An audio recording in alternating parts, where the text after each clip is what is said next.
Hey guys, dropping in with a quick lowdown on the Firmware 1.01 update for the Nikon 24-70 f4Z mount lens. This drop is highly uncommon because we're so used to updates that are meant for camera bodies, not lenses. Even more so because this is the first firmware update for a Z mount lens.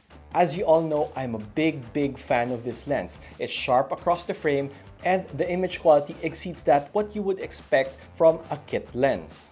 I've highlighted its features in my 1-year honest field review of the Nikon Z7 and showcased the photos that I've taken with it. It's my workhorse lens for all my topside documentary assignments and it never leaves my bag. So what does this update do? According to the firmware notes, the aperture control has been made more reliable by setting aperture to a medium diameter around f8 when the camera is turned off rather than close to the minimum diameter. What this means is that when you turn the camera off, the aperture adjusts and rests at around f8 rather than all the way to close to minimum diameter.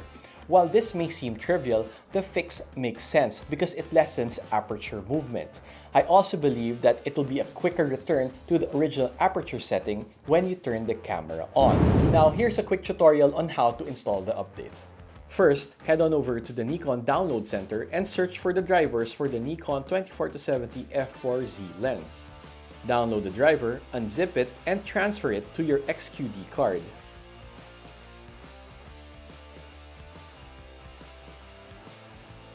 Head on over to Firmware Update, the same place where we update the camera's firmware, and select 1.01 firmware for the lens and confirm.